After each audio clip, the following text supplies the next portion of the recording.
Isso. Só também um recadinho para todo mundo. Não sei se vocês viram, mas se vocês quiserem pegar alguma aula, algum vídeo que não deu para assistir, eu coloquei todos os vídeos lá no YouTube, tá? Então, quem quiser pegar lá algum que não deu para assistir e quiser assistir, pode assistir lá de boa, tá? Se quiser passar também para outra pessoa que queira, né, acompanhar a gente e tal, pode passar o link lá, que o vídeo é público, tá? Então, todo mundo pode pegar. Muito bem, pessoal. Nós vamos estudar. Mas ele está no Spotify também. Ah, tá, mas no Spotify acho que não estão todos, né, Horst? Estão todos lá? Eu vou confirmar depois. Eu acho que não estão todos. Mas também a gente coloca no Spotify depois, não tem erro, não. Peço para a Ellen colocar. Muito bem, pessoal. Nós estudamos, na semana passada, terminamos o capítulo 4 do livro de Romanos, e hoje nós vamos começar o capítulo 5. Eu queria fazer a leitura com vocês aí.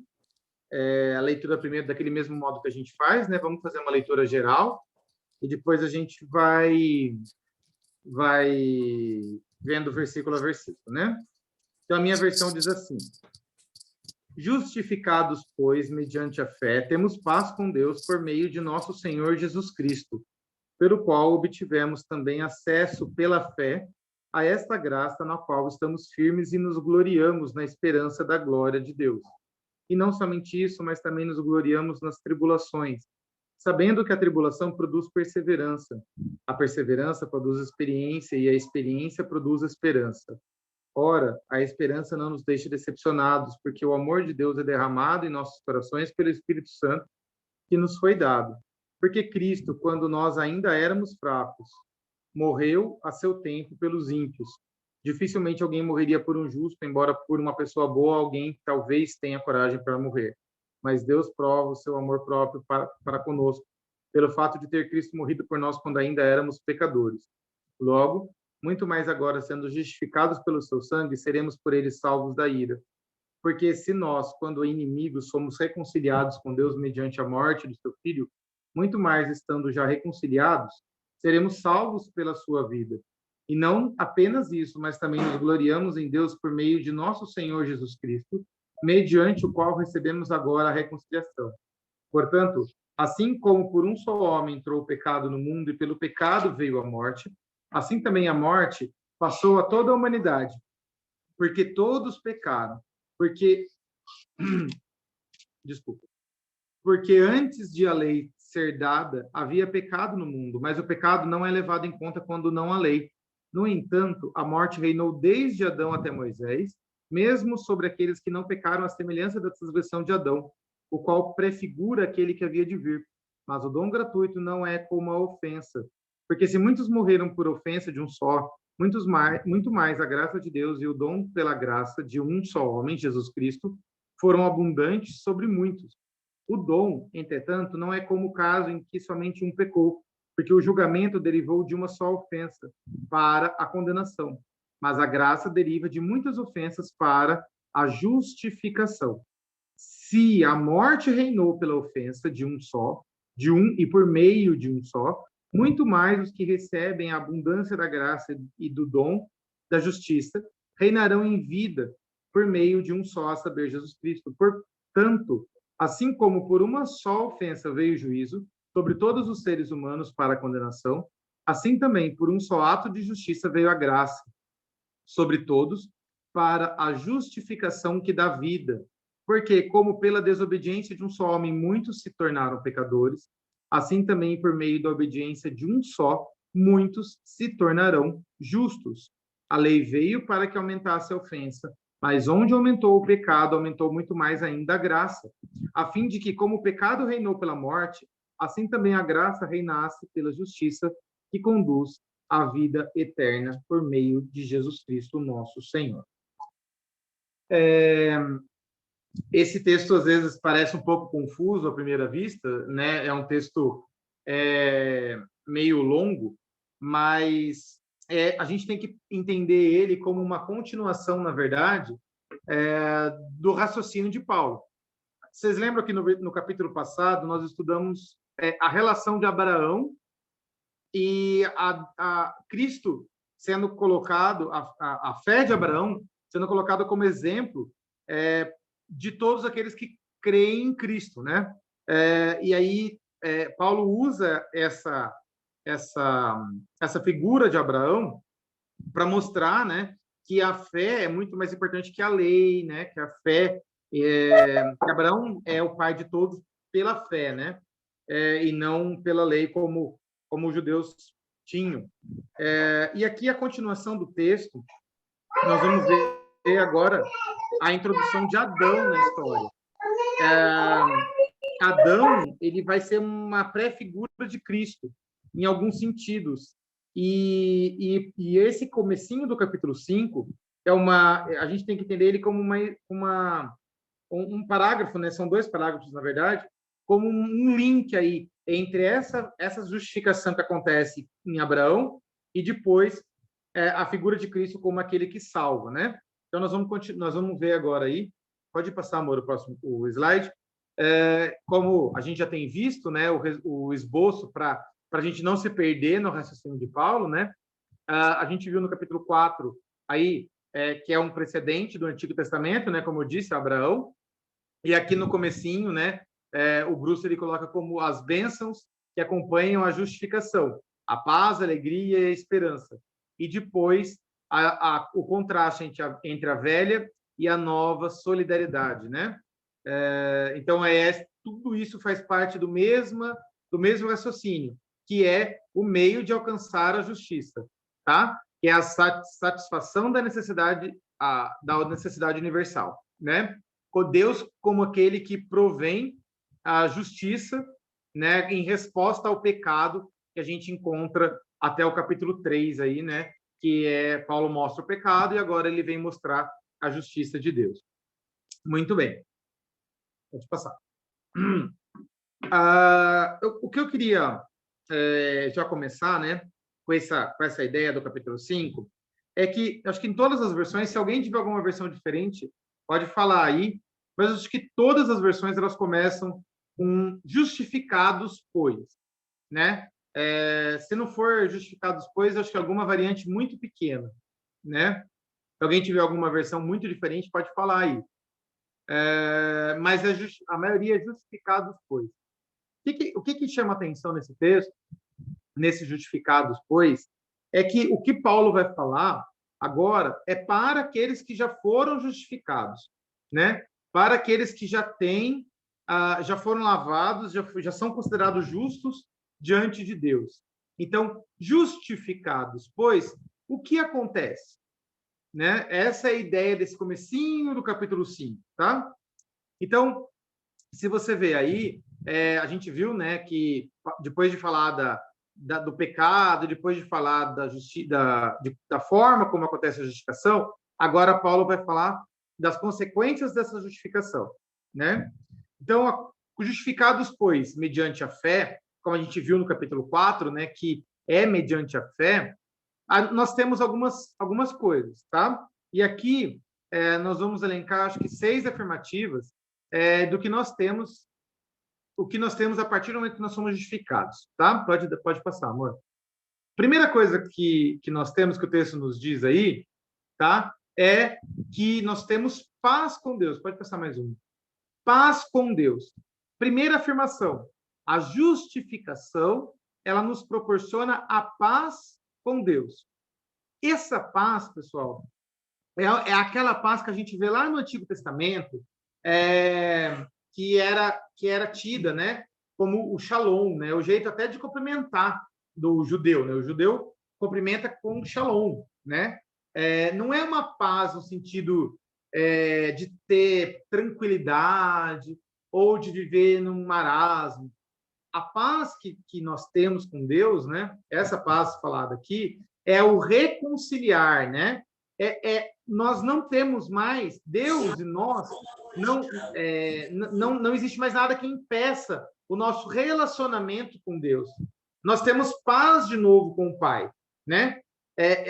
Podemos nos achegar ao Pai sem que o pecado atrapalhe a nossa comunhão com Deus. Essa é a ideia da paz. é a perfeita paz. A paz que só existe realmente nesse reconciliar com Deus. Na verdade, a gente pode entender, de continuação do texto, que é a paz que Adão tinha antes do pecado. Essa paz nós voltamos a ter a partir do momento que nós somos justificados. O que mais? Além de nós termos a paz com Deus, aqui eu só quis trazer à tona, né? Que é por meio sempre, pessoal, de Cristo, de Jesus Cristo, né? Paulo aqui, ele coloca que a justificação, ele coloca várias vezes, que a justificação é sempre centrada na cruz de Cristo, é sempre centrada por meio de Cristo. Tem uma figurinha muito conhecida, né? Não sei se todo mundo já viu, que tem a humanidade de um lado, né? Deus de um outro lado, um abismo no meio que separa as duas realidades, né? E esse abismo leva para o inferno, mas a cruz de Cristo, né? Ela é aquela ponte que liga a humanidade a Deus, né? Só através da cruz de Cristo é que nós temos essa paz, nós podemos usufruir dessa paz que existe, que nós podemos, né, ter com Deus, né? Muito bem. O que mais que nós temos mediante a justificação, né? Mediante a fé?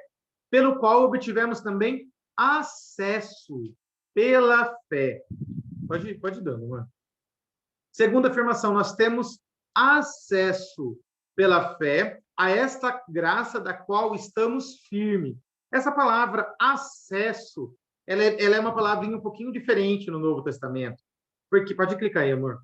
Ela tem a ver, essa palavra acesso, ela tem a ver com temos um ingresso, nós temos a permissão de entrar, tá?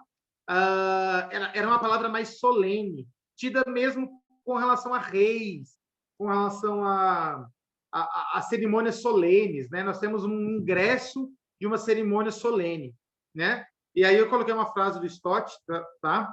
Que eu achei interessante. O crente justificado desfruta de uma bênção muito mais grandiosa do que uma simples aproximação periódica de Deus ou uma audiência ocasional com o rei. Nós temos o privilégio de viver no templo e no palácio. Nossa relação com Deus, que nos foi possibilitada pela justificação, não é esporádica, mas ela é contínua. Não é precária, mas é uma relação segura. Então, eu achei muito interessante essa ideia do viver no palácio.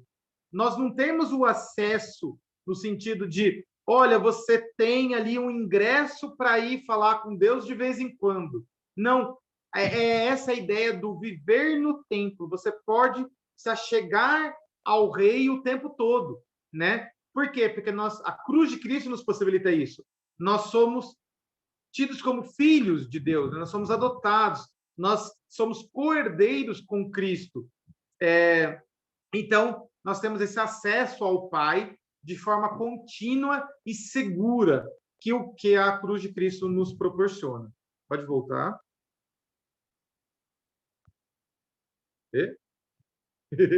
Vai voltar um monte agora. Não. Muito bem. E que mais? Nós também nos gloriamos na esperança da glória de Deus. A esperança aí, pessoal, essa palavrinha elfis, não é algo incerto, tá? Não tem essa relação. Não é eu espero que vá chover hoje. Eu espero, né? Eu tenho esperança de que hoje vai ser um bom dia, né? Não é essa a ideia, não é essa esperança nossa do dia a dia. A esperança, essa esperança é a certeza e se esperar por algo certo, né? Literalmente, eu sei que algo vai acontecer, eu simplesmente estou esperando isso acontecer. Essa é a ideia dessa esperança, tá? Nós temos a esperança de que no futuro, né, a glória de Deus ela vai se manifestar totalmente, né? Nós seremos 100% restaurados, né? Ainda vivemos essa coisa do reino já e ainda não, mas nos gloriamos na esperança da glória de Deus. Nós sabemos que a glória de Deus no futuro ela vai ser muito maior, né?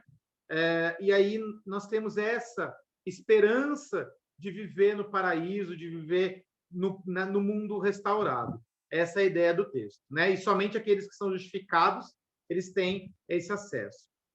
Pode ir. Uhum. E não somente isso, mas também nos gloriamos nas tribulações. Opa! Até aqui estava tudo bem, né? Paulo estava falando das consequências, que nós somos, né? Temos paz, estava tudo bem. Mas aqui nós temos talvez alguma coisa que vai talvez chocar alguma coisa, né? Nós nos gloriamos nas tribulações. E essa palavra tribulação, pessoal, é a palavra pressões. A palavra tem a ver com essa ideia de coisas que acontecem, né? Que nos pressionam no nosso dia a dia. E essa questão da tribulação, né, de qual nós nos gloriamos, ela tem uma sequência aí que o texto nos coloca. Porque a tribulação, ela produz perseverança. O efeito da tribulação, ela é a perseverança. E a perseverança, como eu coloquei aí, é essa palavrinha paciência, resistência, né? Aquele que passa por tribulações e pressões, né? Ele manifesta, ele desenvolve essa perseverança, essa paciência, essa é a ideia do texto. E a paciência, por sua vez, ela produz experiência de vida. Algumas versões trazem, acho que, caráter aprovado. Se eu não estou enganado, acho que as versões mais antigas trazem caráter aprovado. Essa é a ideia mesmo, tá? Essa palavra experiência, ela é como se fosse um atestado de que você passou numa prova, sabe? É um selo de que você conseguiu, é um certificado. Ele tem uma experiência, uma qualificação, né? Então, essa é a ideia. E a experiência produz esperança. Como assim, né? A experiência produz esperança. Por quê? Porque a esperança em quê? A esperança não nos deixa decepcionados, porque o amor de Deus é derramado em nossos corações. Nós temos esperança porque o amor de Deus nos dá essa esperança de que seremos sim restaurados, né? A conclusão de Paulo é que as tribulações produzem o caráter no crente justificado que espera, confiando em Deus pela fé, pois Deus nos tem demonstrado seu amor. Lembra lá em Abraão? Que Abraão esperou, né? Lá a gente vê no capítulo 4, a gente vê Paulo falando sobre Abraão que esperou e isso lhe foi acreditado como justiça, né? Porque ele teve fé, ele esperou e teve fé, né? Essa ideia volta aqui, né? Essa esperança no amor de Deus que nos consola, que nos dá força. E essa tribulação que a gente passa, ela produz a perseverança e, por sua vez, a experiência e, por sua vez, ela nos relembra da esperança do amor de Deus, né? Por quê? Porque o amor de Deus, aqui é mais uma vez colocado, né? Mais uma vez não, perdão. Pela primeira vez, aqui no texto de Romanos é citado o Espírito Santo. Aqui é citado uma das tarefas do Espírito Santo, né? Que ele nos dá uma consciência. Eu citei uma frase do Stott aí, né? O que o Espírito Santo faz é proporcionarmos a consciência profunda e refrescante de que Deus nos ama. Então, essa conclusão de Paulo aí eu achei muito interessante, né?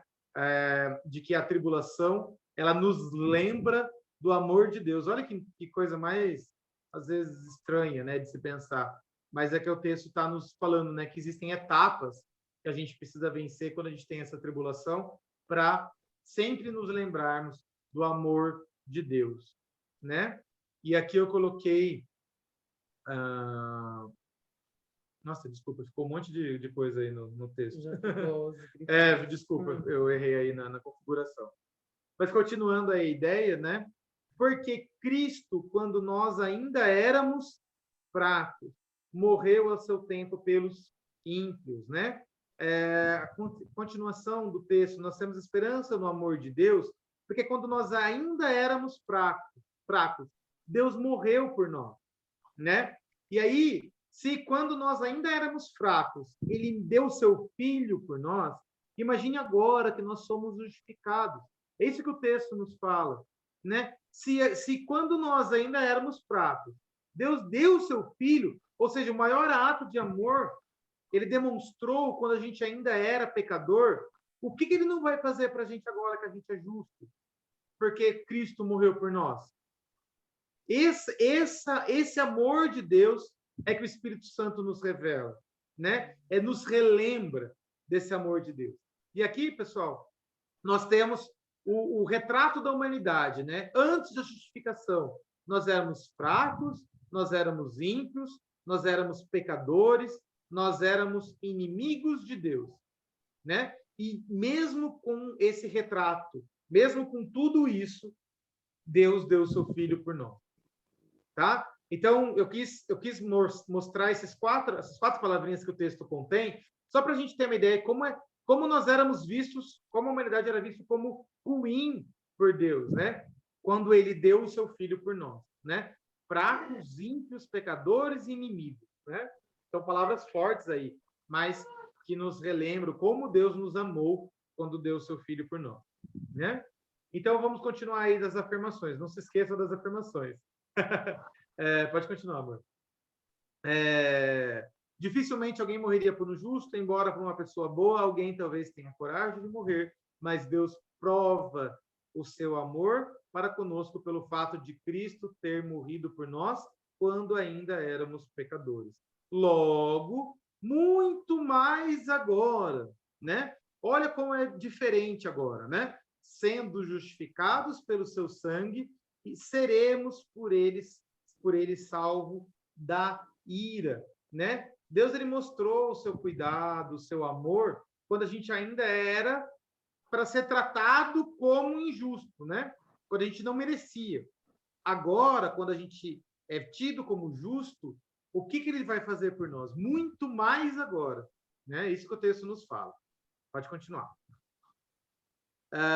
Porque se nós, quando inimigos, somos reconciliados com Deus, mediante a morte do seu filho, muito mais, estando já reconciliados, seremos salvos pela sua vida. E aqui é a quinta afirmação. Seremos salvos. Aí eu coloquei uma afirmação. Nós já fomos salvos ou nós seremos salvos? Né? O texto aí nos relembra essa, talvez, duplicidade de que nós vivemos agora, né? Nós fomos salvos, nós já fomos salvos quando Cristo morreu por nós, né? Mas nós ainda seremos salvos no dia do juízo. No dia do juízo, nós passaremos pelo julgamento e, por causa da morte de Cristo, nós seremos salvos, né? Mas a morte de Cristo da cruz já nos salvou. Então, é essa ideia, tá, pessoal? Do já fomos salvos e do seremos salvos pela sua vida, né? E não apenas isto, mas também nos gloriamos em Deus por meio de nosso Senhor Jesus Cristo. E aqui, o gloriamos em Deus, ele parece meio complicado, por quê? Porque pode clicar aí, amor. O texto de Romanos, lá 2,17, fala que os judeus eles se gloriavam. E aí, ali naquele momento, Paulo coloca essa glória que os judeus tinham como errada, como ruim, né? Agora aqui ele fala que nós podemos nos gloriar em Deus, né? E como assim? Lá o judeu não podia, mas a gente pode. E aí eu coloquei esse slide só para a gente poder entender melhor. No capítulo 2, o Paulo coloca que os judeus eles se gloriavam em Deus, mas esse se gloriar em Deus era uma atitude de posse, como se Deus fosse deles, propriedade exclusiva, né? Eu sou de Deus. É esse se gloriar como querer ter privilégios, querer ter... o judeu ele tinha essa autoconfiança, né? De que ele era o povo escolhido e de que nada iria afetar ele porque ele era o povo de Deus. Então, esse se gloriar do fato de ser de Deus, tinha esse caráter egoísta, não é bem a palavra egoísta, mas de autoexultação.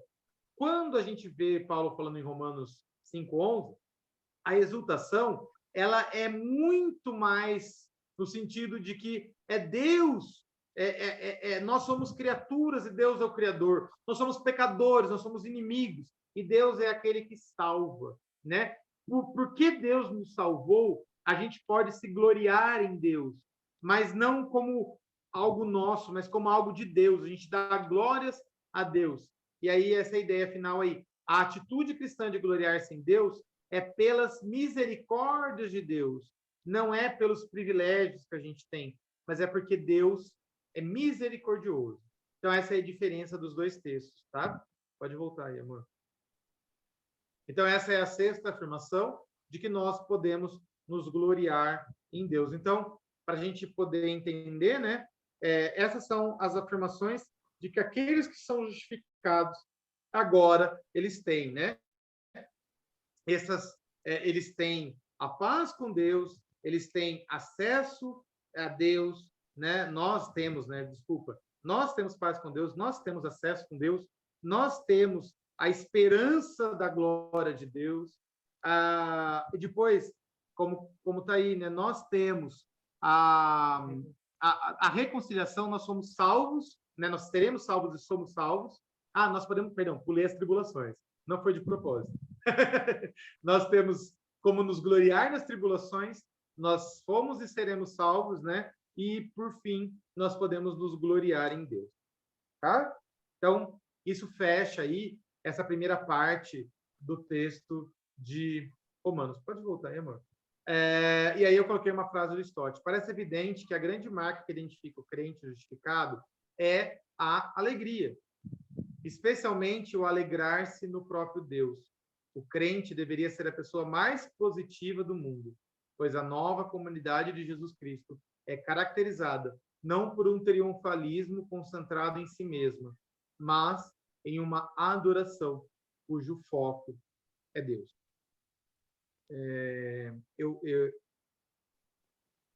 Eu não quis trazer esse estudo semana passada, e eu acho que fica evidente, porque eu não estava com esse coração tão alegre. Eu peço perdão para Deus por causa de tudo que aconteceu. E eu achei, né, que seria muito errado eu dizer esse texto com o jeito que eu estava na semana passada. Mas é a mais pura verdade, é a mais pura confrontação da palavra de Deus ao nosso coração. Nós temos a marca de Deus em nós, que é a alegria, porque nós temos a salvação. Essa é a ideia que precisa estar no nosso coração. É a marca especial da salvação em nosso coração que precisa ser mostrada a todos, é a alegria. A alegria tem que estar presente, é a marca do cristão, né? Não que a gente não vá passar por tribulações, porque a própria Bíblia, nesse próprio texto, fala das tribulações. Mas a questão é ver na tribulação o amor de Deus, conseguir chegar no amor de Deus, e aí se curvar e adorar Ele, né? Porque Ele é o Deus que nos salva, que nos salvou quando ainda éramos inimigos, pecadores, fracos, e muito mais agora Ele há de fazer por nós, porque nós já fomos justificados diante de Deus. Então, é um motivo realmente de se alegrar, né? De ver o que nós temos agora em Deus. E essas tribulações que a gente passa, né? Esses momentos de dificuldade, elas mostram para nós que nós ainda estamos em processo, né? Um processo de se parecer cada vez mais realmente com Cristo e de demonstrar cada vez mais essa alegria para o mundo. Tá? Desculpa o desabafo, desculpa às vezes um jeito assim de falar, mas é que eu realmente estava muito pesaroso, meu coração estava muito pesaroso em trazer essa palavra na semana passada. Muito bem, vamos continuar. Alguma dúvida até aqui? Alguém queria falar alguma coisa? Não? Vamos continuar? Tudo bem. Tá. Agora, Paulo vai apresentar para a gente, pessoal, essa relação, essa as duas humanidades. A humanidade em Adão e a humanidade em Cristo. São duas humanidades que serão apresentadas aqui.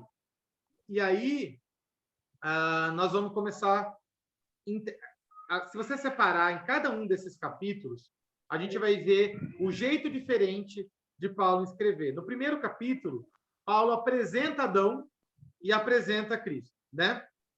São as duas figuras aí apresentadas nesse primeiro texto. E ele começa assim: portanto, assim como por um só homem entrou o pecado no mundo, e pelo pecado veio a morte, assim também a morte passou a toda a humanidade, porque todos pecaram. Porque antes de a lei ser dada, havia pecado no mundo. Mas o pecado não é levado em conta quando não há lei, né? O que Paulo está colocando aqui? Lembra que o texto que eu coloquei era uma ponte entre Abraão e Adão? Aqui ele já vai começar a falar especificamente de Adão, né? Ele explicou para a gente quais eram as consequências, né, da justificação, e essa justificação ele terminou no capítulo 11, falando que é mediante Jesus Cristo, e agora ele vai falar, como assim mediante Jesus Cristo? Como que pode ser um só homem causar a justificação de toda a humanidade? E ele vai trazer Adão como o exemplo, né? E aí eu coloquei o texto, uma pergunta que talvez muitas pessoas podem fazer. Como que o ato de um só homem interfere na humanidade toda?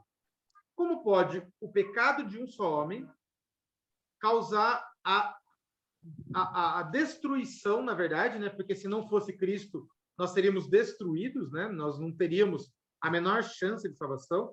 Como pode o pecado de um só homem causar a perdição de toda a humanidade? E aí Paulo vai colocar esse texto para a gente poder entender um pouco melhor isso, tá? Muito bem, pode dar sequência aí. Por um só homem, o que aconteceu? Entrou o pecado no mundo, né? Paulo não cita o nome de Adão aqui, né? Mas a gente sabe que ele está falando de Adão, né? Obviamente. Por meio de Adão, o pecado entrou. E o que eu queria chamar a atenção é que, pessoal, que Paulo ele não está preocupado em explicar a origem do pecado, tá? Não é isso que o texto quer explicar. O que o texto quer explicar é como que o pecado entrou no mundo. Não é da onde ele veio, né? Como que ele surgiu, mas é como ele entrou no mundo. E ele entrou no mundo através de um só homem. Foi um homem que pecou e por causa dele veio a morte. E a morte, a gente sabe lá em Gênesis, que é a consequência do pecado de Adão, né? Adão não foi criado para morrer, assim como o homem de modo geral, né? Adão, pessoal, até em hebraico, a palavra Adão e a palavra homem é a mesma palavra, Adamá. É a palavra homem mesmo, né? Então, aí, quando a gente fala Adão e homem, é a mesma palavra em hebraico, tá? Adão é a figura da humanidade como um todo, né? Então, através do pecado de Adão e através, né? Estava falando de Adão, não foi criado para morrer, né?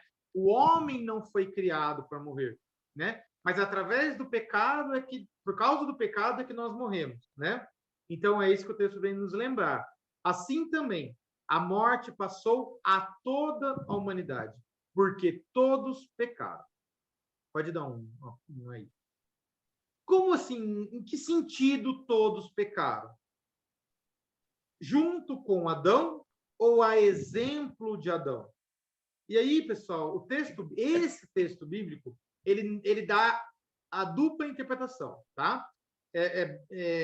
Os dois sentidos estão nesse texto, tá? E eu não acho que a gente tem que escolher um ou outro. Na verdade, o que mais faz sentido nesse texto é que são os dois.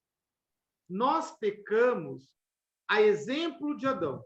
Assim como Adão pecou, todos nós pecamos. O começo do capítulo de Romanos é bem claro isso, né?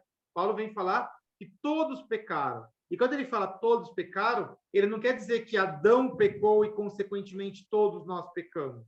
Não só isso, mas que individualmente todos nós pecamos.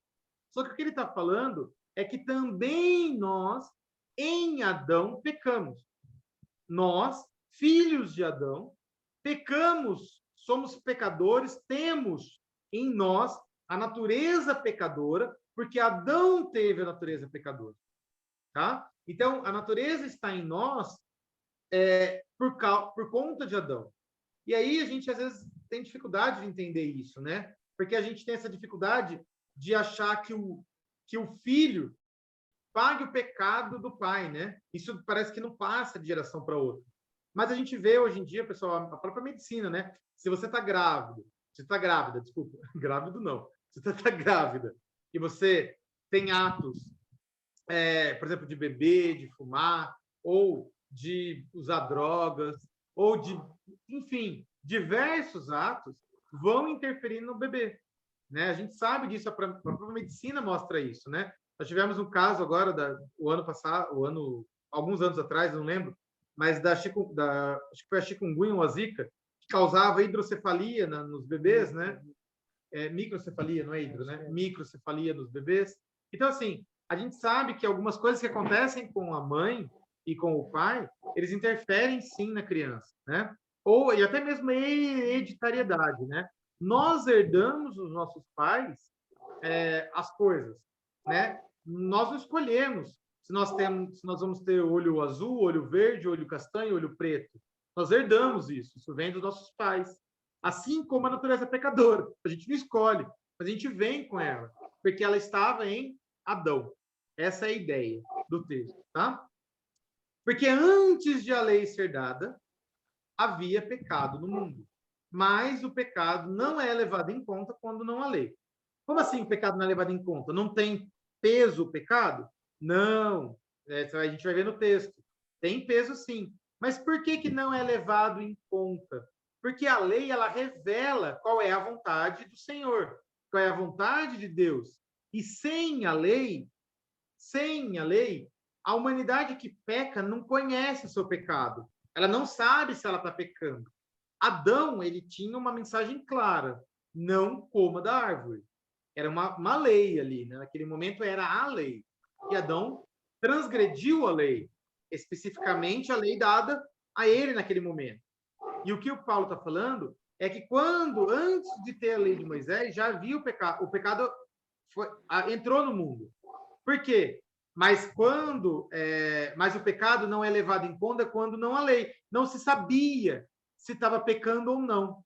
Aí ele coloca: no entanto, a morte reinou desde Adão até Moisés. Independente de ter lei ou não, a consequência do pecado, que é a morte, estava presente desde Adão até Moisés. Então, independente de ter lei ou não, todos entre Adão e Moisés, e depois de Moisés, todos pecaram. E aí fala: mesmo sobre aqueles que não pecaram à semelhança da transgressão de Adão, a qual prefigurava aquele que há de vir. Como assim? Não pecaram à semelhança da transgressão de Adão. Por quê? Qual foi a transgressão de Adão? Foi um ato deliberado, consciente, contra uma determinação expressa de Deus. Deus disse: não coma. Adão comeu, sabendo da lei de Deus. Quem morreu entre Adão e Moisés não tinha conhecimento da lei de Deus, não tinha conhecimento expresso da vontade de Deus. Então, eles não pecaram à semelhança da transgressão de Adão, mas eles pecaram sim, como a gente viu lá em Romanos capítulo 1, que existe no ser humano a consciência do Deus Criador e a consciência de se dar glória ao Deus Criador, e eles pecaram não fazendo isso, tá?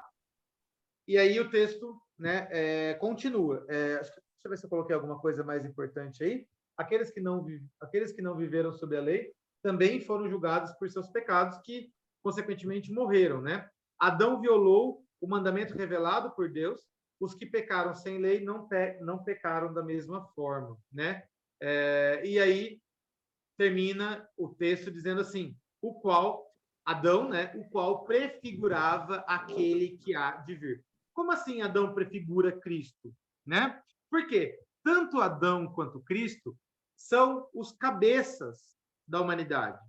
Adão, aquele que é o pai de todos, e Cristo, aquele que será o cabeça daqueles que serão salvos. Adão, como de toda a humanidade, né, pecadora, e Cristo, como de todos aqueles que são salvos. Então, aqui, Adão e Cristo compartilham desta característica, né, de serem os primeiros, os cabeças.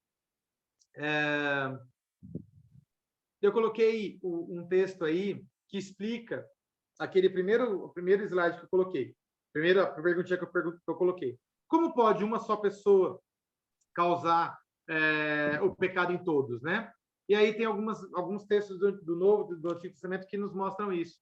Assim como Levi pagava dízimos ao seu ancestral por meio de Abraão, perdão, assim como Levi paga dízimos em seu ancestral Abraão, e através dele, conforme tem lá em Hebreus 7, 9, 10, se você quiser abrir lá em Hebreus vai falar que quando Abraão pagou o dízimo ao Melquisedeque, Levi, né, que prefigura todos os sacerdotes, né, do povo judeu, também pagou o dízimo ao Melquisedeque. Vamos abrir lá em Hebreus só para você entender melhor esse texto. Hebreus 7, 9 e 10. Diz assim, ó. E, por assim dizer, também Levi, que recebe os dízimos, né? Porque Levi é a tribo, né, dos sacerdotes, pagou-os na pessoa de Abraão. Porque Levi, por assim dizer, já estava no corpo do seu pai Abraão quando Melquisedeque foi ao encontro dele. Então, assim, essa ideia judaica de que o pai passa aos seus filhos as consequências dos seus atos, né, é muito presente na Bíblia. Outro lugar que a gente vai ver isso, Israel pecou e através de Acã, lá em Josué 7:1. Acã pegou os espólios de guerra que Josué disse que Deus disse que não era para pegar. E quando ele pecou, a Bíblia nos diz que Israel pecou. Vamos abrir lá também em Josué 7, só para vocês entenderem melhor. Se vocês quiserem abrir comigo, né? Eu vou ler para vocês aqui, ó. Josué 7:1 diz assim, ó: mas os filhos de Israel foram infiéis em relação às coisas condenadas, porque Acã, filho de Carmim, filho de Zabdi, filho de Zera, da tribo de Judá, pegou para si uma parte das coisas condenadas. A ira do Senhor se acendeu contra os filhos de Israel. Então, é a mesma ideia de um homem, um erro, um pecado, passar para todo mundo em volta. Nós pregamos Cristo na cruz em seus inimigos e por meio dele. A Bíblia não diz que os nossos pecados, a consequência dos nossos pecados foi a morte de Cristo? Cristo morreu na cruz por causa dos nossos pecados, né? Então, o meu erro fez com que Cristo fosse punido. E, em particular, se é verdade que nós pecamos em e através de Adão, a verdade ainda mais gloriosa é que nós morremos e ressuscitamos em e com Cristo, né? Então, a mesma ideia, né? Em Cristo e com Cristo, desculpa. A mesma ideia de que um homem causou o pecado da humanidade, um homem também nos trouxe a salvação, né? Essa é a ideia que o texto de Romanos nos coloca. E é o que eu queria deixar claro aqui, pessoal, é que a Bíblia, ela não é muito clara essa ideia de que o erro ou o acerto de um homem, ele tem consequências nos demais. Nós não vivemos isolados, nós vivemos em comunidade. Então, quando um decide alguma coisa, ele vai interferir na vida dos demais. E a Bíblia exemplifica muito bem isso. E o pecado de Adão e a cruz de Cristo, elas têm consequência para a nossa vida. Para toda a humanidade, queira ela ou não, tem consequência no pecado de Adão. E aqueles que aceitam a morte de Cristo, né? E para aqueles que aceitam, também tem consequência a morte de Cristo, né? Vamos continuar o texto aí. E aí, aqui, pessoal, nesse parágrafo, a gente vai ver uma diferença, né? Ali, Adão e Cristo, eles são meio que apresentados, né? A diferença do ato de cada um.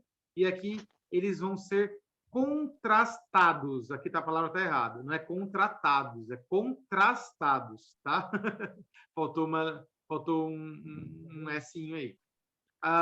Por quê? A gente vai ver que o texto ele vai colocar assim, uma coisa e a outra é totalmente diferente, né? Você vai perceber isso no texto. Mas o dom gratuito não é como a ofensa, né? Porque se muitos morreram pela ofensa de um só, muito mais de Deus, muito mais a graça de Deus e o dom pela graça de Deus, de um só homem, Jesus Cristo, foram abundantes sobre muitos, né? Então aqui são contrastes, né? Por causa de um, muitos morreram. Por causa de um, muito mais agora, né? Pela graça de um, muito mais, né? Vão viver, né? Essa é a ideia. Pode passar aí, né? O pecado da humanidade em Adão, que é o pecado original, deu origem à morte, né? Por causa de um, muitos morreram. E por causa de um, né? Será abundante a graça, né? A graça de Deus em Cristo é a origem da salvação. A graça da cruz de Cristo é a origem da salvação, né? Então, a origem aí é contrastada, né? Pode passar. O dom, entretanto, não é como no caso em que somente um pecou, porque o julgamento derivou de uma só ofensa. E aqui essa ideia de julgamento é porque nós fomos declarados culpados pela ofensa de Adão também, né? Nós nascemos pecadores porque Adão pecou, né? Então nós já somos considerados pecadores, nós já somos considerados injustos, né? Mas, né? Agora, o que acontece? A graça também que veio através da morte de Cristo nos traz a justificação, né? Agora nós somos declarados justos, tá? Então, mais um contraste aí, né? Antes, com Adão, nós somos declarados culpados, e agora, com Cristo, nós somos declarados justos. E continuando, se a morte reinou pela ofensa de um e por meio de um, muito mais que receberam a abundância da graça e o dom da justiça reinarão em vida. E aqui o contraste de novo. A morte, que é a consequência do pecado, e agora a vida, como contraste, como diametralmente oposto, né? A vida que nós temos em Cristo, né? Então, são alguns contrastes aí que a gente vê no texto entre Adão e Cristo, né? Adão nos trouxe, Adão, ele nos deu o pecado, né? Nos mostrou o pecado, por conta disso nós somos declarados injustos e nós merecemos a morte. Cristo nos mostrou a graça. Por conta disso, nós somos justificados. E por ser justificados, nós temos a vida. Entenderam a diferença aí, os contrastes? Vamos passar. E agora nós temos as comparações. Adão e Cristo, eles são comparados. Porque, agora olha a diferença do texto. Assim como lá era, né? Mas, entretanto, né? Era oposto. Agora assim como por uma só ofensa veio o juízo sobre todos os seres humanos para a condenação, por um só ato veio a graça sobre todos os que têm justificação. É um só, né? Adão foi uma ofensa, Cristo é a cruz, é um ato de cruz, né? Então, semelhantemente, né? Tem o ato de pecado de Adão e o ato da renúncia de Cristo, né? Pode passar. E aqui, pessoal, eu só coloquei esse ponto de interrogação. Eu não sei se vocês perceberam isso no texto. Veio a graça sobre todos para a justificação que dá vida.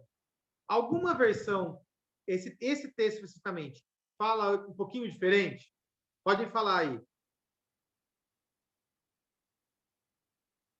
Não?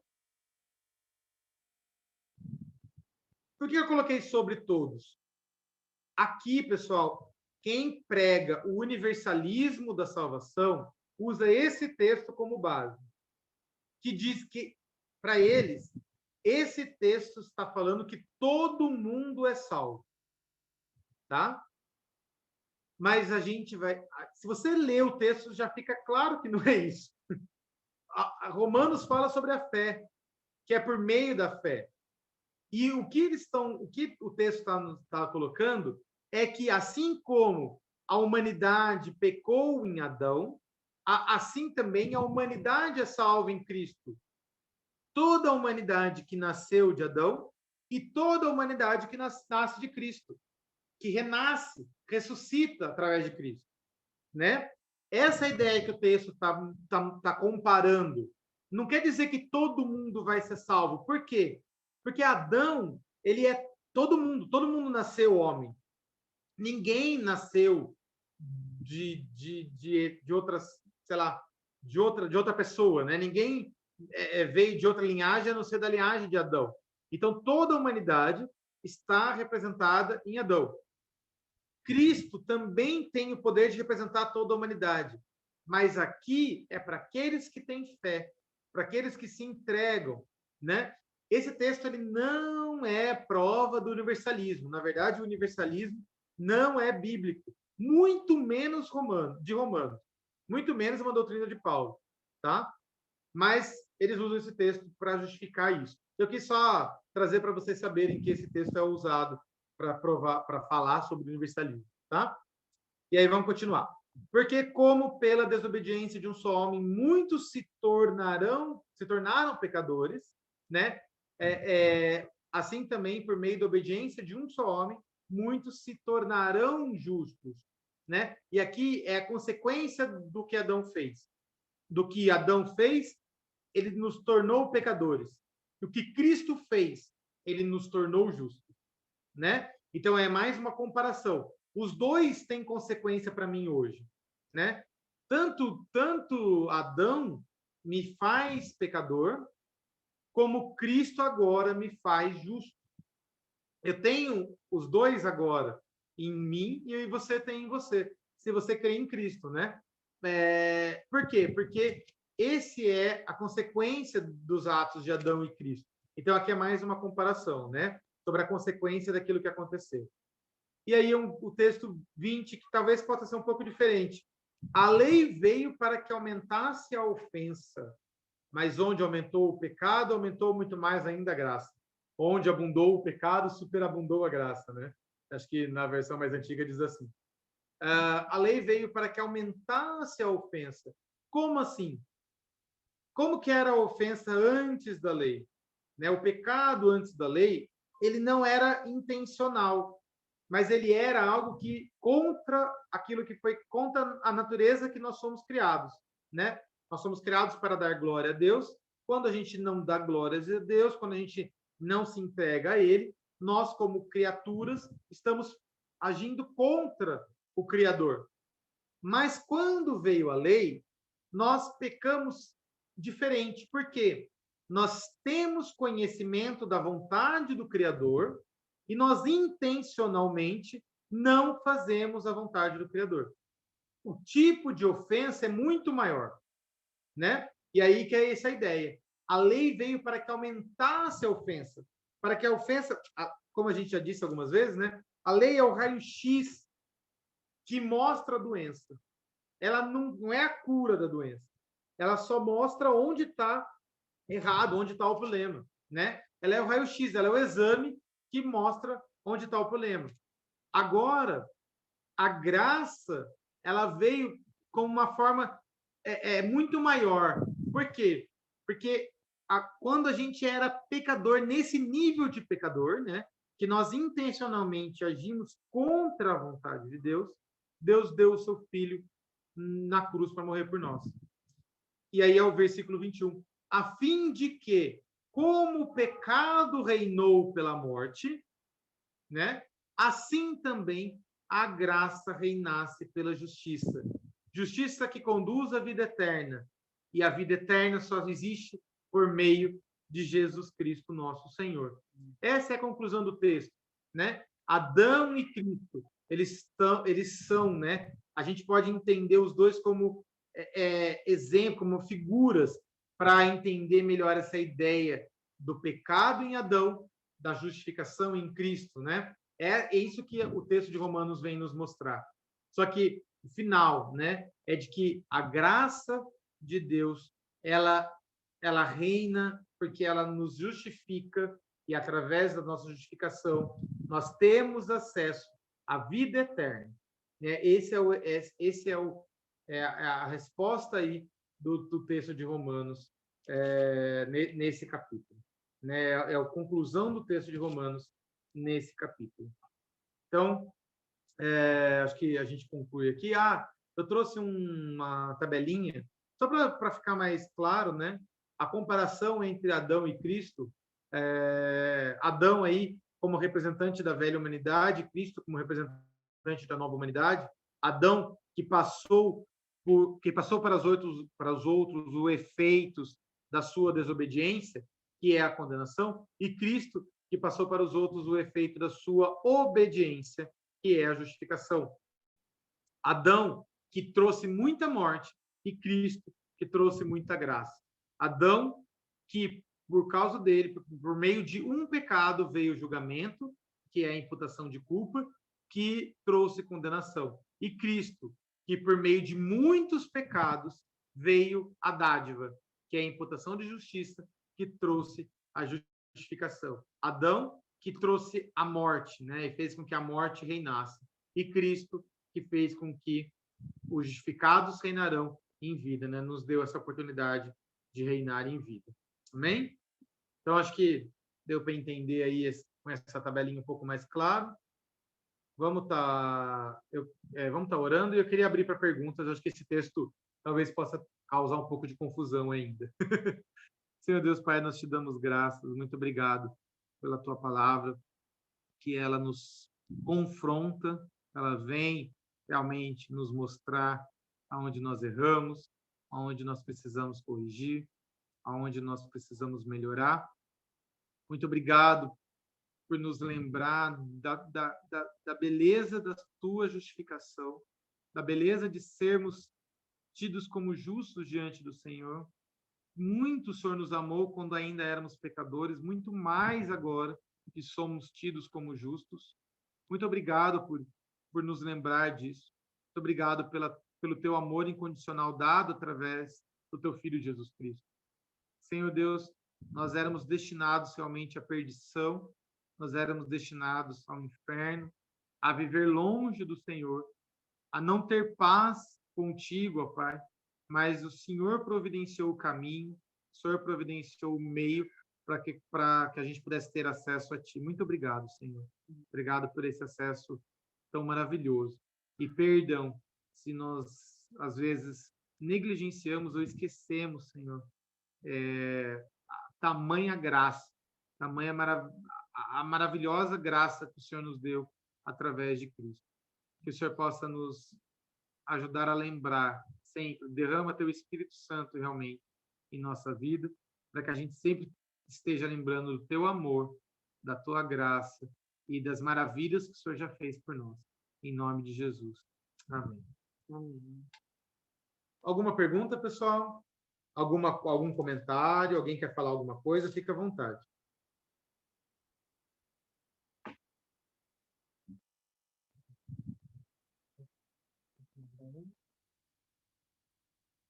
Pode continuar. Não? Nenhuma pergunta? Nossa, eu achei que ia ter um monte de pergunta hoje. Que o texto é mais complicadinho.